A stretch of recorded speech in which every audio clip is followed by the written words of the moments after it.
Hi there, I'm Dara Star Tucker, and this is The Breakdown. Thank you so much for joining me today on KJLH, where we sit down once a week and we talk about the issues that matter.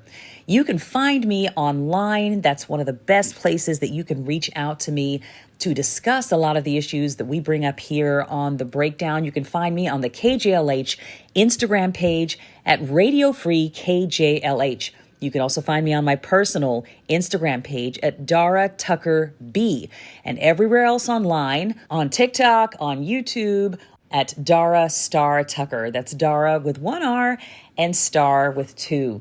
Well, we've got a bit of a cluster on our hands this week, and the cluster has a lot to do with a guy named Elon Musk, a guy that a lot of folks have started calling President Musk. That title has been bestowed upon him not by folks who love and appreciate him, but by a lot of Democrats who know that referring to Elon Musk as President Musk is really going to get under Donald Trump's skin. Now, it is hard to believe with the craziness that is happening right now on Capitol Hill that Trump is not back in office yet. We got to remind ourselves, Joe Biden is still the president. Kamala Harris is still the vice president. And there is absolute chaos that is breaking out right now on Capitol Hill around the budget. By the time you all hear this broadcast, this issue may be resolved, or we might be dealing with a government shutdown. Right now, what we're dealing with is this whole idea around a budget, at least a short-term budget, being passed. We have a Republican majority in the House of Representatives, at least for now. We have a small Democratic majority in the Senate. When Trump is sworn in, when the new House and the new Senate are sworn in, the Republicans will have control over all branches of government. For right now, right before Christmas, it is the Republicans' job, first in the House of Representatives and then in the Senate, to get a spending bill passed so that our government does not shut down. And this affects everyone's life. I've got Christmas travel planned coming up. And the FAA, that's a government body. If the government shuts down right before Christmas, a whole lot of flights are going to be canceled. Our lives will be deeply affected in so many ways. Anyone who works for government or any function of government will be under threat of shutting down if Congress cannot get a spending bill passed. So I want to explain to you very briefly about what has happened, where we are, and why we are now calling Elon Musk President Musk, much to the chagrin of Donald Trump. Now, there was a bipartisan spending bill that both Democrats and Republicans had agreed upon. They had negotiated this bill. Speaker of the House, Mike Johnson, who's a Republican, of course, had negotiated this bill, had worked long and hard to give Democrats some of what they wanted in the spending bill, to give Republicans a lot of what they wanted. It was a bipartisan bill that no one thought was going to have any trouble in passing. So they're getting ready to bring this bill before the House to try to pass it right before the Christmas holiday. And what happens? Elon Musk decides to start tweeting about the bill, that he does not want this bill to pass, that Republicans should not vote for it, that they should not even bring this before the House for a vote. Now, a big part of the problem with this is that it has been reported that he tweeted between 70 and 100 times on Wednesday about his feelings about this bill and the fact that it should not pass. It's been estimated that about 60% of the tweets that Elon Musk sent out on his platform X, which he of course owns, 60% of the tweets that he sent out about this bill and why it should not pass were ruled to be false or misleading. 60% of the tweets that he sent out. There were all sorts of lies and misrepresentations about what was in the bill, in what he was tweeting. Did he care? No. And of course, you have a certain contingency of Republicans, Marjorie Taylor Greene and many others in Congress, who immediately got behind Elon Musk and started applauding these efforts to shut down this spending bill. And so what happens? Mike Johnson, the Speaker of the House, pulls the bill, and he does not allow it to go up for a vote at all. So now they are in the position of having to draw up a new bill and to try to get this through. Now, mind you, Johnson has taken all of this time to negotiate this bill with the Democrats on a bipartisan basis. They shut down the bill, okay? So Elon Musk starts tweeting that the bill should not be allowed to go through. All of a sudden, Trump starts tweeting or truth socialing that the bill should not be put up for a vote. So that's really the first inclination that something may be up here. Elon Musk is leading the charge to shut down the spending bill, and Trump is following. So that's where you start hearing a lot of this language start to pop up about President Musk or co-president Musk, which of course a lot of folks know is going to anger Trump. The last thing he wants to be seen as is a follower. He does not want it to be perceived that he is not in full control. And of course, we still need to remind ourselves, Trump is not the president yet. He's not even in office himself. But already his leadership abilities are starting to be questioned. So they pull this initial bill that had bipartisan support, and they put forth another super pared down bill that happens to include a provision to completely remove the debt ceiling, to allow Congress to continue racking up deficit spending for the next 2 years, of course, until there is a midterm election. So Trump wants this to happen under Biden's watch. He does not want to be the president that is responsible for increasing the debt ceiling, increasing the deficit.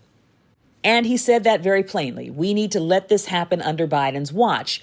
Is this going to pass? Absolutely not. It did not pass. The Democrats did not go for that. If they don't have bipartisan support, they cannot get a spending bill through. So now you have 2 dead bills out there, one of which had absolutely no chance of passing, all because Elon Musk decided that he did not want this spending bill to pass. His attitude is just shut down the government. Let the government absolutely shut down except for essential services. Everybody will be fine until January 20th. Do not allow any bill to be passed until Trump is in office on January 20th. And I'm asking myself, and a lot of folks are asking at this point, who elected this man? Since when should Elon Musk, who is not even a natural-born citizen, since when should someone who is an unelected official have this much power in deciding what goes on in our government? This is very concerning, and Donald Trump hadn't even taken office yet. And of course, we all know that the reason that Elon Musk is trying to make himself into some sort of shadow president is because he put, at the very minimum, $250 million into Donald Trump's presidential campaign. He put $250 million of his own dollars into electing Donald Trump as president, and he is already seeing the financial benefits from this decision. Elon Musk is now worth $500 billion. His investment is already starting to pay off. And I've said it before and I'll say it again.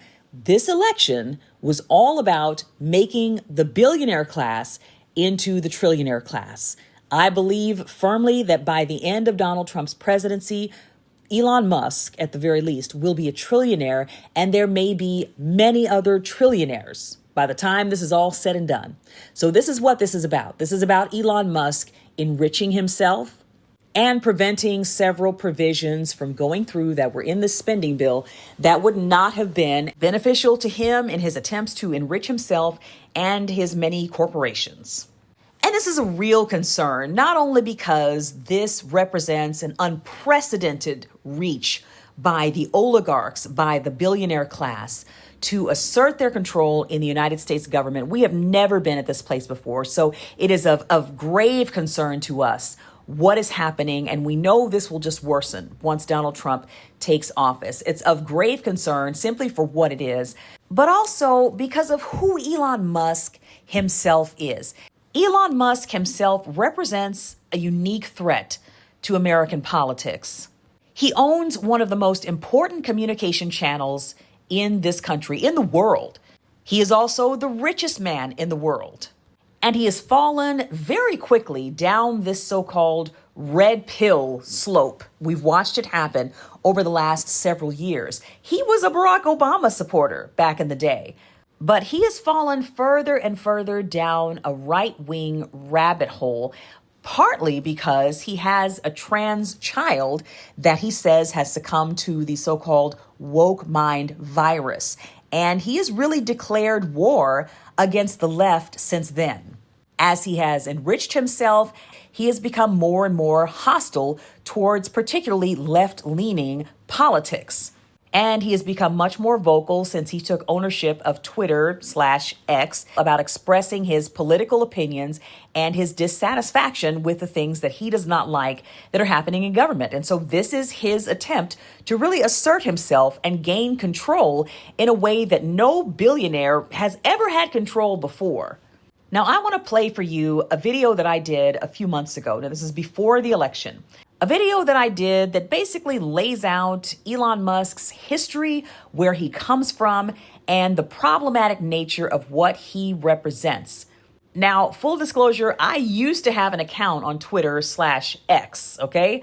Before I did this video, I had an account on Twitter that I really did not use much at all, just in protest of who he was when he took over. I never was a big Twitter user, but when he took over and made the platform into X, I really stopped using that profile altogether. Well, after I made this video, suddenly my account was co-opted by a porn bot and was completely taken over. And it's just my speculation. I have no proof of this, but I really feel like it might have had something to do with the fact that I put out this video stating very clearly and plainly what I believe Elon Musk to be. So I'm going to play that video for you right now to add some context to the unique threat that I feel that Elon Musk poses in this moment right now in U.S. history. And I will be back with some further commentary after the video. Elon Musk is a white supremacist. If you don't know that, you're either not paying attention, you're viewing him through rose-colored glasses because you like him, or you don't know what the definition of a white supremacist is. I'm Dara Star Tucker, and this is The Breakdown. Don Lemon recently conducted an hour-long interview with the owner of all things X, and in it, he really grills him on his stances on a variety of issues. Though Musk seems to have a lot to say about race on the platform that he seems hell-bent on destroying, he really didn't seem that eager to discuss his statements on the Great Replacement theory, the huge spike in right-wing hate speech on his platform, his attacks on diversity, equity, and inclusion, or his statements about the supposed woke mind virus. Musk was raised mostly by his father in apartheid South Africa. Apartheid was a system of laws and regulations that governed South Africa from the 50s through the 90s. Apartheid codified racial segregation into law with a strict system of rules that governed the movements of Black people. The minority white government controlled where Black people lived, where they could work, even where they were allowed to be at certain times. They drove Black and colored people off of lands that were designated as whites only, and they created regions called Bantustans where non-white people were forced to live. Black people had their South African citizenship stripped away, and they were not allowed to participate in elections. They created educational segregation where each racial grouping had to go to their own schools and colleges, and they made interracial dating and marriage illegal. And the Indemnity Act of 1961 made it legal for police officers to commit acts of violence and to torture and kill people with total impunity. So that's the environment that Musk grew up in. It would have been nearly impossible for him to have any close friends or associates who were Black or brown. He was taught that Black and brown people were inferior, to the point that a whole system of laws had to be created to keep him separate from them. And this clearly informs a lot of the ideas that he embraces now that he's become the richest man in the world. You would think that someone like him would have taken advantage of the opportunity to expand his worldview over time, but he seems to be growing more and more entrenched in his provincial mindset where race is concerned. All this makes you wonder what his upbringing must have been like. Well, we're getting more glimpses into the factors that shaped him as time goes on. In that interview with Don Lemon, he attempts to distance himself from conspiracies like the Great Replacement theory. He's not happy to be answering a lot of Don's questions around these topics, but he's getting through the interview okay. But towards the end, Don asks Elon why he blames advertisers for bringing down the value of X, when, as Don points out, Musk himself should be ultimately held responsible for this decline, since he insists on making his controversial viewpoints known. It's at this point that Musk grows visibly uncomfortable and starts saying he needs to leave, and then he sort of blurts this out unexpectedly. And I had a tough childhood. Elon Musk has given a few vague insights into what this difficult childhood was like in past interviews. As a child on the spectrum, he was bullied endlessly. After his parents broke up when he was 8, he chose to stay with his father in Pretoria, South Africa. He later said that this was a mistake. His father, Elon Musk, is an engineer turned real estate developer who married and had children with his stepdaughter. He was reportedly abusive to Musk's mother, and he treated Elon and his siblings horribly. In a 2017 interview with the Rolling Stone, Elon Musk describes his father as a terrible human being. But one thing Elon seems to have in common with that terrible human being is the belief that if he and others like him don't commit themselves to having as many children as possible, there will be a total civilization collapse. 78-year-old Elon Musk is the father of 7 children, 3 with Elon's mother, May, 2 with his ex-wife, and 2 more with her daughter. His youngest is just 2 years old. He says that men need to be having as many children as possible, and that if he could find another woman under 35, he'd happily have more children. This echoes what seems to be Elon's philosophy around single-handedly repopulating the Earth. Elon, who has 10 children that we know of, has made no secret of the fact that he feels that people aren't having enough children. But not just anyone should be having children in his estimation. According to him, too many good, smart people have been told that the population growth is out of control and they aren't having enough babies. And while the world's overall population is not growing nearly at the rate that it was during the population boom of the 20th century, the idea that this represents an imminent risk to society is completely unfounded. The truth is that while the population in places like Europe, South Korea, and Japan are rapidly declining, the population in sub-Saharan Africa will almost double by 2050. India's population will grow by over 250 million people in that time. They'll eventually surpass China as the most densely populated country in the world. So it's not that people aren't having enough children, it's that the right people aren't having enough children, according to Musk. This all goes back to something called the Great Replacement Theory that's repeated often by members of the far right. There is an attempted cultural genocide going on in America right now. The left wants us to be ashamed of America so that they can replace America. It used to be a fringe theory, but thanks to folks like Tucker Carlson and platforms like Elon's Twitter X, the theory is being mainstreamed quickly.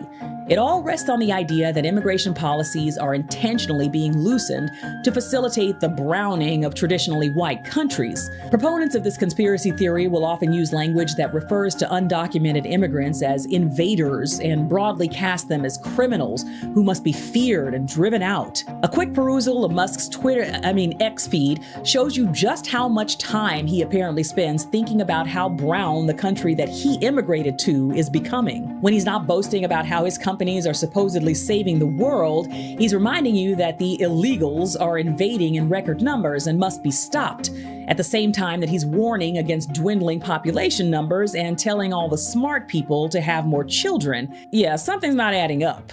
Now, there's no doubt that his right-wing political leanings have a lot to do with his fear of the wrong kind of people becoming a majority in this country. The video that he recently pinned to the top of his Twitter X account lays this out with just the right amounts of alarmism and disinformation. The Democrat open borders plan to entrench single-party rule, explained in under 2 minutes. 1. Flood the country with untold millions of illegals by land, sea, and air from all over the world. Enough to eclipse the populations of 36 individual U.S. states so far.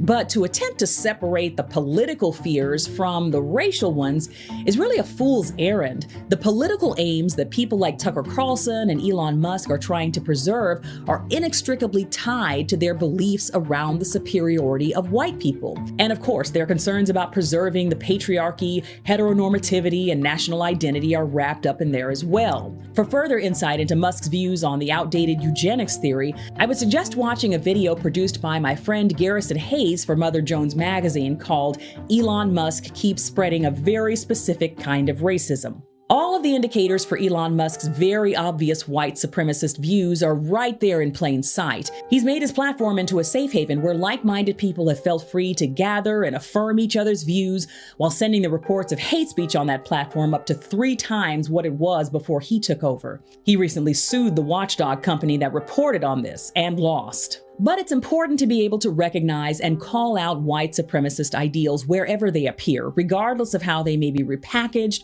reworded, or reframed for a new generation. And it's important to expose them for what they truly are, regardless of how rich and powerful the people disseminating those ideals may be.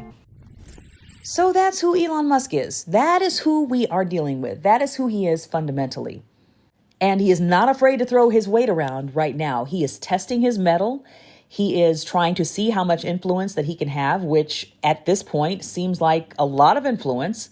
And he's going to see what he can get away with. Now, if we know Donald Trump, and we know Donald Trump, this is not our first rodeo with him.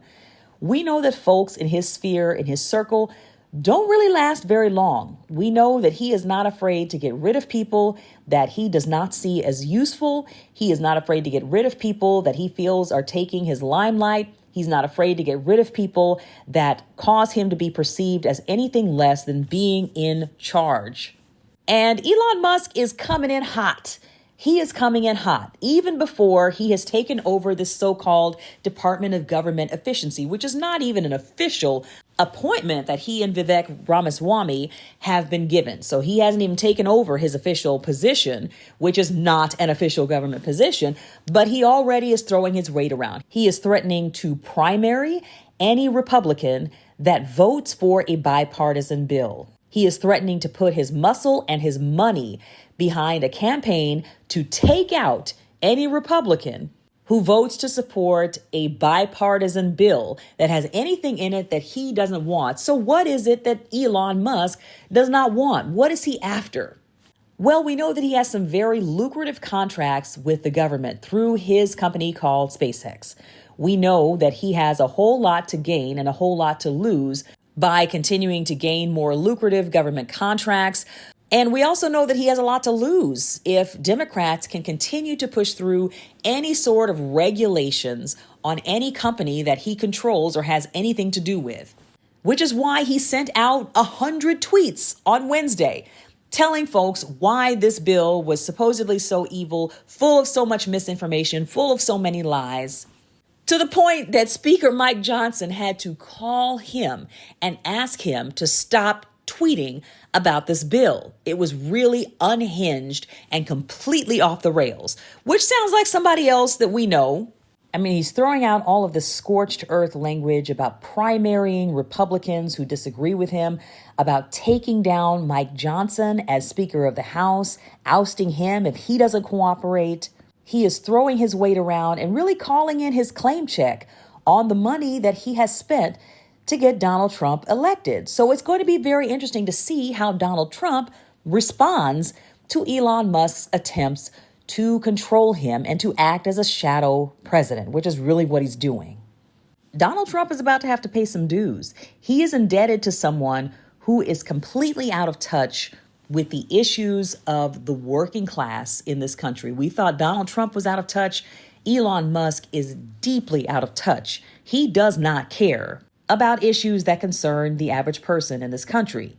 There were provisions for farmers in that bill that he shut down. And his statement was, people will be all right. The government can shut down. It doesn't really matter. Nothing essential is going to shut down. Everybody's going to be all right. There needs to be no new spending bill until January 20th, until Trump is sworn in. And Republicans are starting to be a little bit miffed about this. This is all infighting. This is not even really a Republican versus Democrat issue. This is Republicans squabbling with other Republicans. They are not happy about the influence that Elon Musk is having on the legislative process right now. They spent months negotiating this bill with Democrats that he comes along and in 24 hours, he has managed to squash this with 100 tweets out of nowhere. He's showing up at the Army-Navy game. He's showing up at Mar-a-Lago. Reportedly, Donald Trump was having dinner with Jeff Bezos, the head of Amazon, another billionaire that's contributing to his inauguration fund. Donald Trump was having dinner with Jeff Bezos at Mar-a-Lago. Reportedly, Elon Musk shows up unexpectedly at this dinner between Jeff Bezos and Donald Trump because he does not like the fact that Jeff Bezos is attempting to have this one-on-one time with Donald Trump. And this is the issue with allowing these billionaires, including Trump, to run roughshod over our government. They are going to come in here and they are going to take over in a way that we have never seen the billionaire class take over ever before in this country. Even going back to the days of JP Morgan and of Vanderbilt and Andrew Carnegie and so many of these people that represented the donor class during the days of the Industrial Revolution, early 20th century, even those days where there were absolutely no worker protections. We still did not even see the influence and the dominance of the oligarchs in the way that we are seeing it and that we are about to see it now in 2024, 2025, and beyond. Now, make no mistake, there are Republicans that are celebrating Musk's influence. They are celebrating the fact that he is able to swoop in and kill a spending bill in the way that he did. There are some people that are even suggesting that he be made Speaker of the House, which is highly unlikely to happen. But people like Marjorie Taylor Greene are even suggesting that that could happen because the Speaker of the House does not actually have to be a member of Congress. So some of these folks are supporting the crazy. They're saying this is why Donald Trump was elected. This is what the American public wants to see. They are tired of all the corruption. Supposedly, Elon Musk is going to be there to eliminate the corruption. This is supposedly what the American people want. This is what they have voted for. And maybe some of them did. I don't know. Maybe some of them are crazy enough to have voted for this. This is what they want. They want to see a billionaire takeover because supposedly these people can run the government more efficiently than lawmakers. There certainly need to be reforms. I don't think many people are questioning that our government can be run much more efficiently than it has been. Whether billionaires are the ones to do it, that is an absolutely laughable assertion. And we are about to see what happens when we hand over the reins of government to them, because that's what's happened. Now, the question for me going forward is, how long does Donald Trump tolerate this? Because I just don't see this being a sustainable dynamic going forward. They're making every attempt to present a united front. We're seeing all kinds of photo ops at football games and on private jets, where behind the scenes, there are many, many rifts that are already happening. They are not united. They can't even get their messaging straight half the time. There is no way that Donald Trump is okay with someone like Elon Musk calling the shots. For Elon Musk to say, this is what I want to happen. And then hours later, here comes Donald Trump saying, oh, yeah, that's also what I want to happen. He does not want to be perceived as being weak by any means. But more importantly, because we know that Donald Trump is a megalomaniac, he is a narcissist, he is an egotist. There is no way that he is okay with someone like Elon Musk sucking up more of the attention than Donald Trump has. Elon Musk has a larger social media following by far than Donald Trump does. He has a whole lot more money than Donald Trump has. He's a whole lot younger than Trump. He has a lot more influence, frankly, than Donald Trump has. How long is Donald Trump going to deal with someone like this in his sphere that is really dwarfing him and making him look weak and making him look small? And this is the reason that Democrats are starting to beat this drum about Elon Musk supposedly being the shadow president. President Elon Musk, you're starting to see this more and more. And they do it to get under Donald Trump's skin because Elon Musk represents a unique menace to our democracy. If Donald Trump is a whirling dervish, if he is out of control, then Elon Musk is that times 10. And he adds an even deeper level of chaos to our government than what Donald Trump does alone. And it's becoming very clear that he feels that he has made an investment and he wants to see a return on that investment. He was not supporting Donald Trump out of the kindness of his heart. He did not give Donald Trump $250 million for his campaign because he loves him some Donald Trump. What Elon Musk wants is power and influence. He has already made more money than anyone else in the world by basically acting as a dodo bird. And I loved this comparison that I heard someone make recently where they said Elon Musk behaves like the dodo bird. Okay, Editor Dara here. One quick correction. When I say the dodo bird, what I really mean is the cuckoo bird, okay? Keep that in mind. Who does not make its own nest.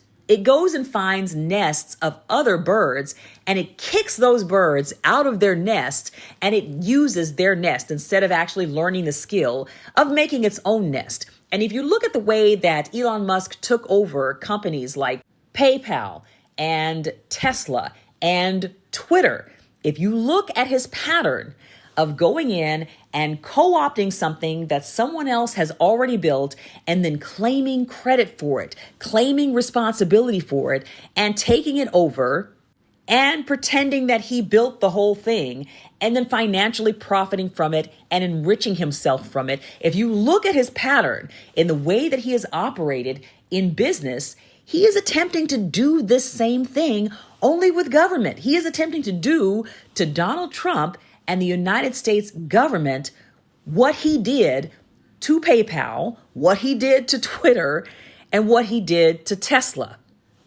Think about it. The pattern is very clear. Now, whether or not he can actually succeed at what he is trying to do, that remains to be seen. But his pattern, the way he operates, his MO is very clear for anybody who knows anything about this man's history. He's never really invented anything. As much as he tries to put himself out there as some sort of a genius, he doesn't really come up with any unique ideas of his own. He co-opts the ideas of other smarter people, and he invests money that other people don't have in order to claim credit for the ideas of other people who are much brighter than him. He actually knows very little about coding. He is not a scientist to run as many technology companies as he runs. He really doesn't have a whole lot of deep knowledge about these technologies. What he does know how to do is go in and take over what somebody else has already built and make it his own. And that is exactly what he is attempting to do with the government of the United States, which is a really scary thing when you think about it. And I mean, the man can't ever run for president. He's a naturalized citizen. And there are a whole lot of questions, by the way, about how he became a naturalized citizen. Reportedly, his brother says that he and Elon spent some time in the U.S. illegally. But he can't ever become president of the United States because he wasn't born here. But he can assert his power, his authority, his control by taking over someone else's presidency. And right now, it looks like he is attempting to do that with Donald Trump. That remains to be seen. And this is the kind of chaos, folks, that we are probably in for the next 4 years. There's a reason that a lot of us have been screaming at the top of our lungs for the last year to not allow this band of clowns behind the controls. So we are getting a sneak peek, just a minor sneak peek at what we are in for. We are going to continue to pay attention as best we can. Take your breaks when you need to, but do not take your hands off of the wheel. Our democracy is not lost. The only way that our democracy can be lost is if we relinquish control to these people. So let's all stay plugged in. Let's keep paying attention to what's going on.